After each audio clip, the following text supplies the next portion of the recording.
welcome to another video. And in this video, this is part one of a series on mental health. This is a very touchy topic in the world today, mental health, and maybe even men's mental health, but I think it's important that we talk about this kind of stuff. So, mental health. Everybody knows COVID-19. Everybody knows that everybody went through something, especially being a teenager myself. You go through a lot. And you went through a lot mentally and you really didn't even know what you were experiencing. I was looking at a study the other day and I kind of scrolled upon it. It really wasn't intentional, but it said kids' brains aged more during COVID than any other generation. And it's kind of crazy because when I think about it, if you go out and you look at a seventh grader or an eighth grader or something like that, or somebody who's in grade school, they look like they're 20. They're old. So, I mean, I don't know if that's maturity or kids became immature during COVID or something, but kids look older now. But talk about my story. So, COVID, I struggle with mental health. I'm gonna kind of go over a quick summary. I really don't want to go over a whole deep story. It might take a little bit of time, but during COVID, I struggled with mental health. So at this point in time, I was playing a lot of video games and stuff like that. Now I've quit them. And I was playing them for a while, and I kind of got to a point where I was going through a lot of weird thoughts, and I didn't really understand how to articulate them to people and whatnot. And so I was just struggling. I was really struggling with that. So I remember one night I was staying at a hotel, and we had to call the ER because my heart rate was up. I was I was having muscle spasms and whatnot, and that was really, really bad. I had never experienced that in my life, and for that on from 6 months I was fine. I went to the doctor. She told me to exercise. That was the main thing she told me to do. But from that point, I was going through a lot of anxiety attacks. I was going through a lot of stress induced anxiety attacks and whatnot. And the main things were I was experiencing muscle twitches and muscle spasms. And I was also experiencing a lot of little things sleep paralysis. I had that for a while. Somehow I ended up getting myself out of it. It was kind of weird, but I had sleep paralysis, which was very, very scary for me. And that period, I definitely think changed my life because that just made me realize I really don't want to be in that kind of position. I'm not afraid of it. If it happens, I'll do what I need to do. But it's definitely something that I feel not a lot of people suffer with, and they think it's okay. And okay, it is okay to be anxious. It is okay to be stressed. I do think that it is okay, but I think it's not okay for you to knowingly know it. And it's you're stressed out 3, 4, 5 years on end. You just don't even know, and you're not even doing anything to fix it. It's why would you want to live like that? Now, I'm not into the whole lovey-dovey, passion-filled kind of crap, that kind of stuff. I'm more of the type of person who's emotions don't matter. But when it comes to stress, I think that's the biggest thing of if that's the one thing you need to deal with out of all stress and anxiety, keep that at a low. Keep your cortisol level low. It's low. So this video is focused on how to start exercising. I think this is a question that a lot of people have because, when I first got into the gym, I really didn't know how to start exercising because people were, I don't know, I'm not going to blame this on other people. It's I just didn't know what to do. You kind of go in there, you just start lifting weights. You really don't know anything. So this is going to be a video for how to exercise. So to me, working out is important because it trains your body to move. We grew up in societies where we were constantly moving. I don't think we sat down in chairs this much until we got into the Industrial Revolution, and in the last 200-300 years, I'm pretty sure people literally walked a lot more than they do now. I mean, we live in a society where most people are obese and things like that, and it's a problem. People don't walk as much, people don't exercise as much, and I think it's very important for people to at least get some type of physical exercise every day. So when it comes to exercising, you need to figure out a couple things. First thing, what are you optimizing for? This is a question that I found from Alex Hormozi, and I think it will be very beneficial for me and for other people to look into that. What are you optimizing for? Are you optimizing for strength, speed, hypertrophy, etc., etc.? These are all technical, but if you know, it will aid you a lot in the process of trying to figure out what you're trying to do. If you're doing hypertrophy, you may want to do more sets. If you want to do strength, you may do more like higher sets, lower reps, like kind of things like that. Me personally, I just go into the gym, kind of have like a little bit of a regimen, kind of do the kind of same exercises, and that's what you want to do. My recommendation and my main tip for learning how to exercise is for you to go in the gym and go try out every single machine in there, every single thing. Pick the machines that you like the most, write them down, and always do those. And as time goes on, narrow the list till you just start doing the same things pretty much every week, and it's just enjoyable. That's that simple. I would find workouts that you find to be niche. I would go in there and find workouts that you find to be very much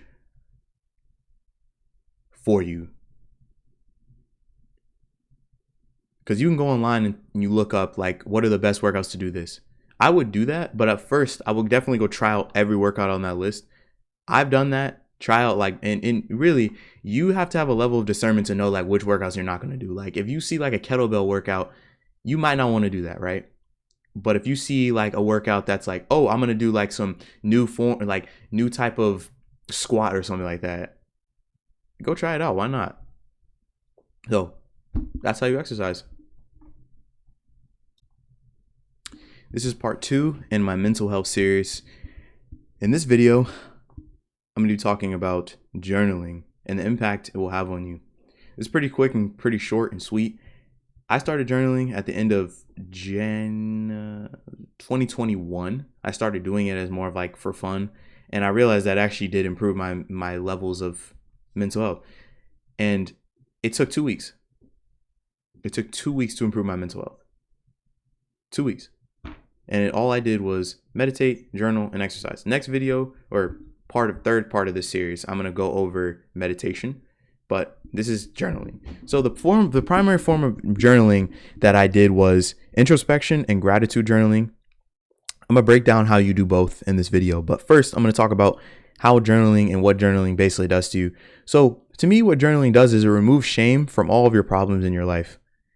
Like most people run around in their life like not knowing that they have issues. And journaling opens your eyes to the problems.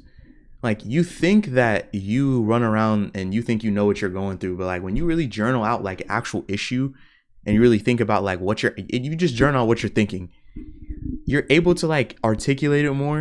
And I don't even want to use the word articulation because that's more of like it's a very sophisticated word to come off of, but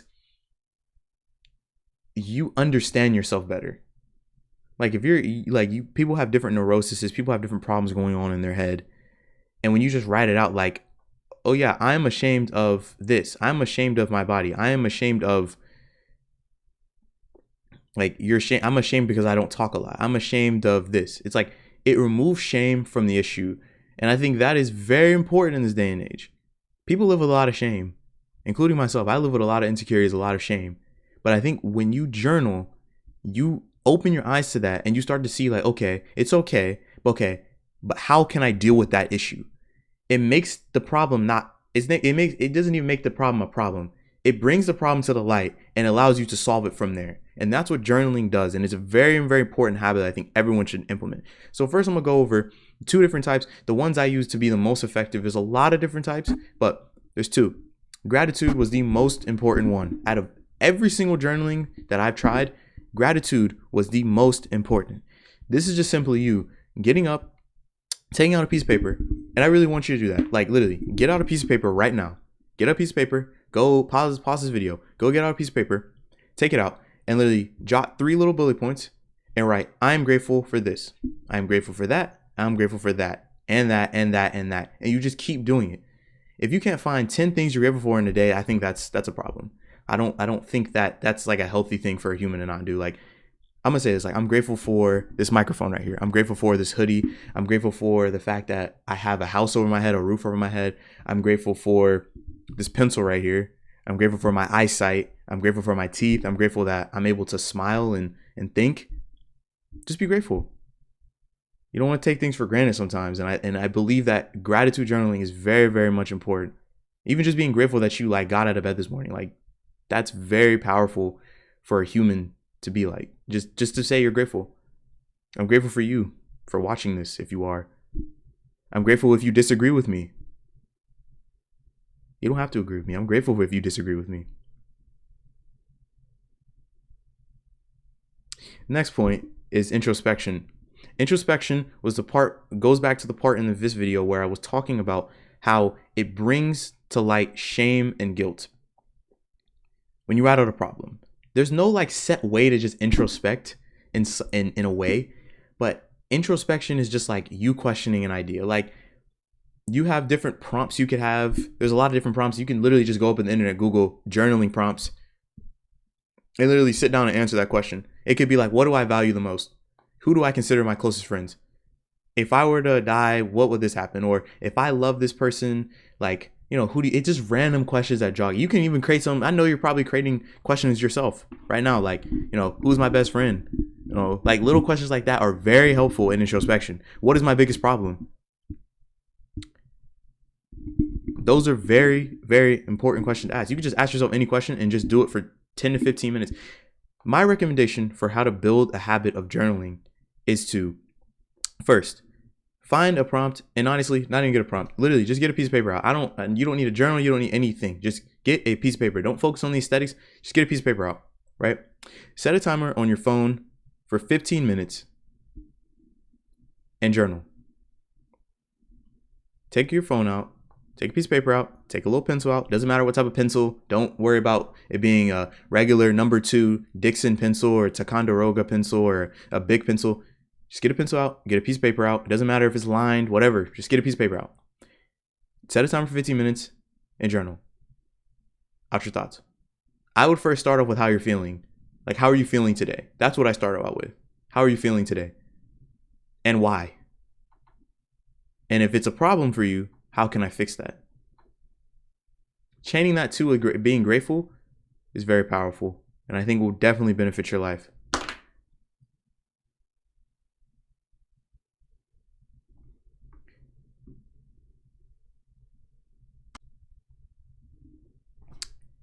This is part 3 in my series on how to improve your mental health. So, meditation. The one thing that I feel like people need the most in their lives, it gives you clarity. And not on like some spiritual kind of stuff. It's like, I just think people need to meditate more. It's very helpful. And it's like, people don't breathe. And it's not even like on something spiritual. It's more of like, people like don't really breathe right. And people don't breathe right in this day and age. Like people don't breathe right in this day and age. Like people mouth breathe. People snore. People have like a lot of congestion in their nose. People don't even breathe through their nose. And to me, that's like an issue. And I think like that's a big problem. People like literally sit here. They breathe through their mouth. So I feel like everyone who's watching this should know what meditation is, but there's different types of meditation, but the only one I'm going to focus on specifically is mindfulness meditation. It's the most common meditation, and I think most people will benefit from just doing that, and it's the easiest one to implement. So first, what you're going to do is you're going to close your eyes, and we're going to do this for about 10 seconds. You're literally going to do this.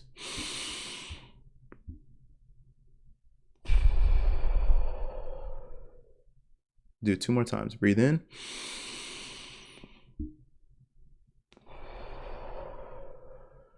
Do it again.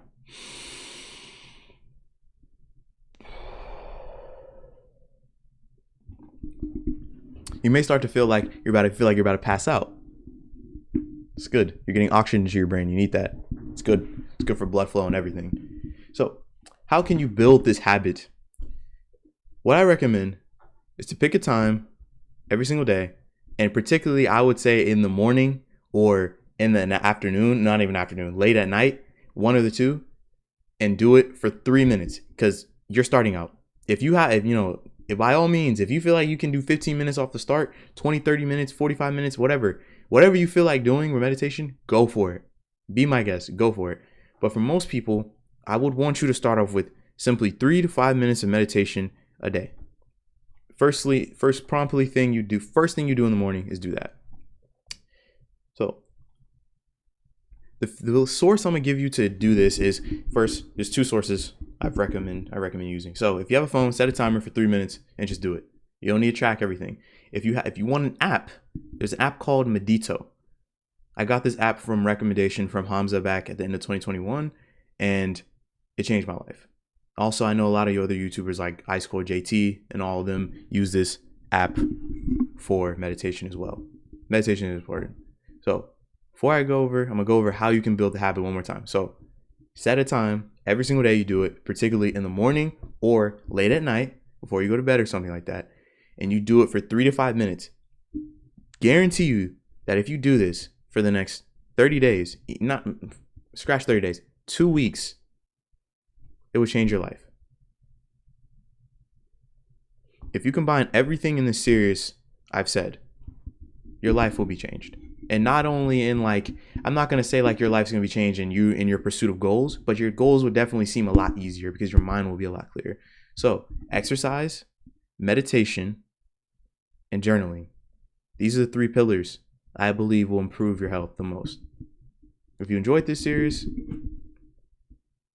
share it with somebody or tell your friend about it, because I think this is the most important thing that people can do in their lives today. We need it as a society. Do what you want with this information. Have a good week.